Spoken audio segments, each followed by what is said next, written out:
নমস্কার বন্ধুরা, রিতাস কিচেনে তোমাদের সবাইকে স্বাগত। আজকে আমি বানাবো গাজর আর গুঁড়ো দুধ দিয়ে একটি মিষ্টি। এই মিষ্টিটা খেতে খুবই ভালো লাগে আর বানাতেও খুবই সহজ। তোমরা নিজেরাও বাড়িতে এটা একদম ট্রাই করতে পারবে। চলো দেখি আমি মিষ্টিটা কিভাবে বানাচ্ছি। আর আমার এই ভিডিওটা যদি তোমাদের ভালো লেগে থাকে তাহলে লাইক, কমেন্ট, শেয়ার করো। আর আমার চ্যানেলে সাবস্ক্রাইব করার অনুরোধ রইল। দেখো, প্রথমে আমি নিয়ে নিয়েছি 6টা গাজর। এই গাজরটা আমি এবার পিল করে নেব। প্রথমে আমি মুখটা কেটে নেব।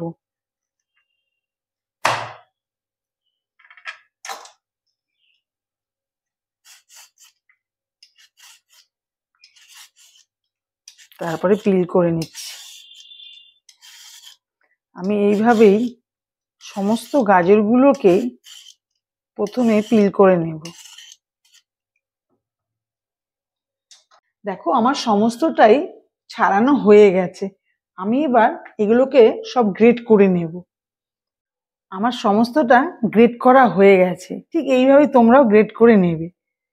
আমি এবার রান্নাটা চলে যাব। আমি একটা মোল্ড নিয়ে নিয়েছি, তাতে আমি একটু বাটার ব্রাশ করে নিচ্ছি।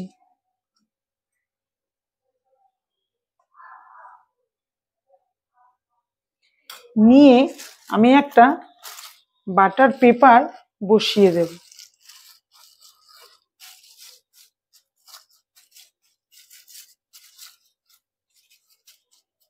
তার উপরে আমি আবার একটু বাটার ব্রাশ করে নেব।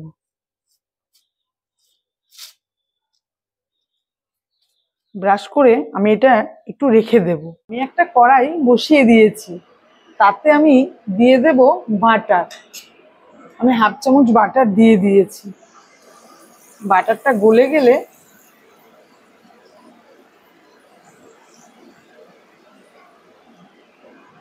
বাটারটা গলে গেছে, আমি দিয়ে দিচ্ছি গাজরগুলো।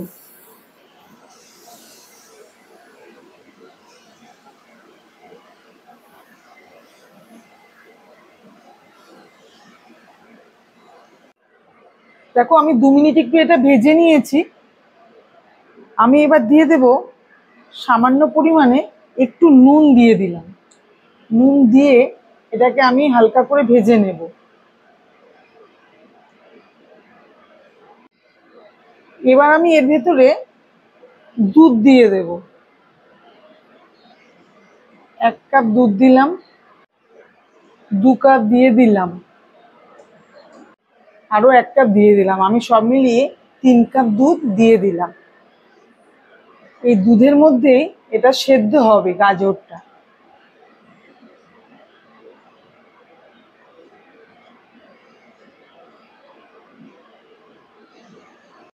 এটা আমি 5 মিনিটের জন্য একটু ঢেকে দেব সেদ্ধ হওয়ার জন্য। আমি এটা 5 মিনিট বাদে খুলছি। এখনো দুধের এটা রয়ে গেছে আর একটু শুকোবে। আমি এর ভেতরে চিনি দিয়ে দিচ্ছি। আমি 1 কাপ চিনি দিয়ে দিলাম। চিনিটা একটু মিশিয়ে নিচ্ছি।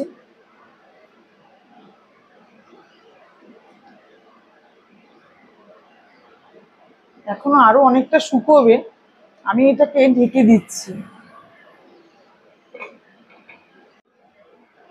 এটা আমি খুলছি। আমি দিয়ে দেব 1 চামচ, ছোট চামচের 1 চামচ এলাচের গুঁড়ো।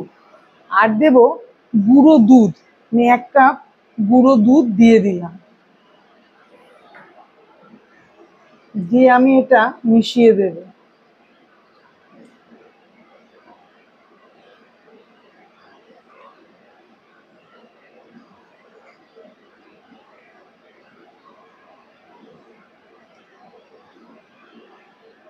আমি একটু ঢেকে দিচ্ছি আর একটু শুকোবে। আমি এবার ঢাকনাটা খুলছি। অনেকটা শুকিয়ে এসছে। আমি একটা ম্যাশার দিয়ে একটু ম্যাশড করে দেব।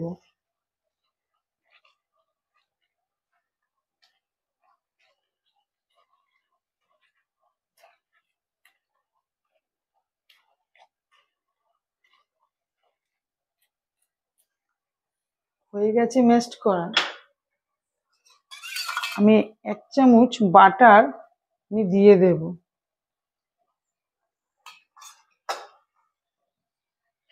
দিয়ে এটাকে মিশিয়ে নেব।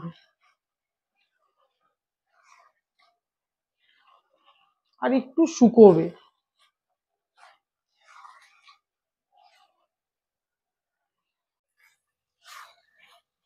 দেখো এটা আমার শুকিয়ে গেছে। একটু ঘন ঘন নাড়তে হবে, এখন শুকিয়ে এসছে, যাতে নিচে না লেগে যায়। এটা বারবারই নাড়তে হবে। দেখো আমি এটা অনেকক্ষণ ধরে রান্না করে নিয়েছি, একদম দেখো শুকিয়ে গেছে। এইভাবে শুকনো শুকনো করে নেবে। দেখো কড়াই থেকে ছেড়ে দিচ্ছে। আমি তোমাদের এতক্ষণ দেখাতে পারিনি, ভিডিওটা অনেক বড় হয়ে যাবে, তাই জন্য। দেখো শুকিয়ে গেছে একদম। এবার আমি যে বাটার পেপারটা রেডি করে রেখেছি তার ভেতর আমি এটা দিয়ে দেব। আমি এবার বাটার পেপারের উপর এগুলোকে দিয়ে দিচ্ছি। এগুলো একটু গরম অবস্থাতেই দেবে।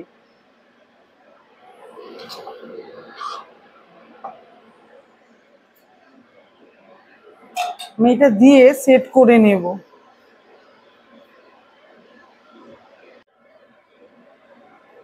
দেখো এইভাবে একদম পুরোটাই আমি সেট করে নিয়েছি।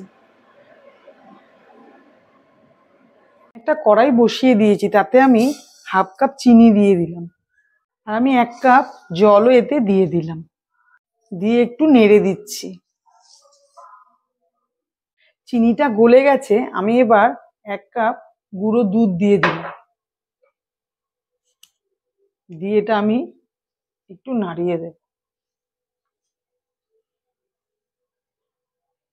এবার আমি দিয়ে দেব 1 চামচ বাটার। দিয়ে আমি এটা নেড়ে নেব।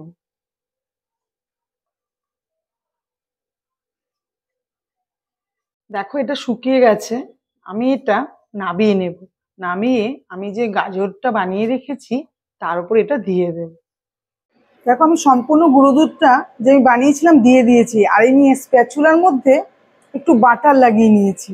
নিয়ে আমি সমস্ত দিকটায় ঘুরিয়ে ঘুরিয়ে লাগিয়ে দেব।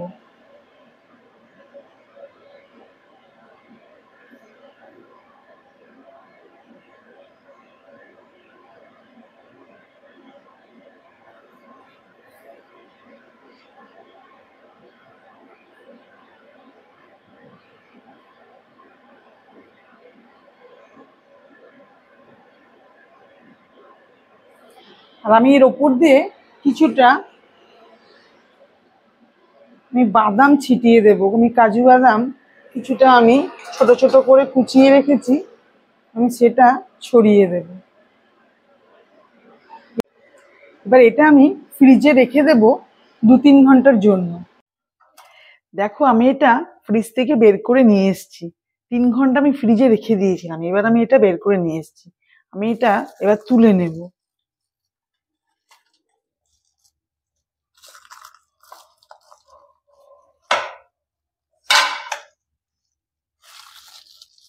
আমি এটা তুলে নিয়েছি। দেখো আমি এটা একটা ছুরির সাহায্যে এবার আমি কেটে নেব।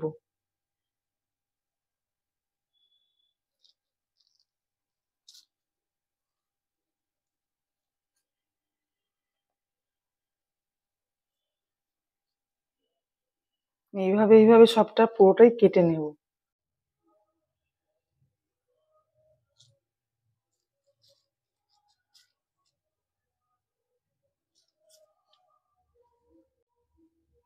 আমি এটা এইভাবে এইভাবেই কেটে নেব। আবার আমি ঘুরিয়ে নিয়েছি, ঘুরিয়ে নিয়ে আমি এইভাবে শেপ দিয়ে কেটে নিচ্ছি। তোমরা তোমাদের মতো যেরকম ইচ্ছা অনুযায়ী শেপ দিয়ে কেটে নিতে পারবে। দেখো আমার সম্পূর্ণটা কাটা হয়ে গেছে, আমি একটা তোমাদের তুলে দেখাচ্ছি। দেখো কত সুন্দর হয়েছে, কত ভালো লাগছে দেখে। দেখো এটা কিন্তু দেখতে যতটাই সুন্দর, খেতেও কিন্তু ততটাই সুন্দর। আমি এটা সার্ভ করে দিচ্ছি। আর তোমাদের এই ভিডিওটা সম্পূর্ণ দেখার জন্য অসংখ্য ধন্যবাদ।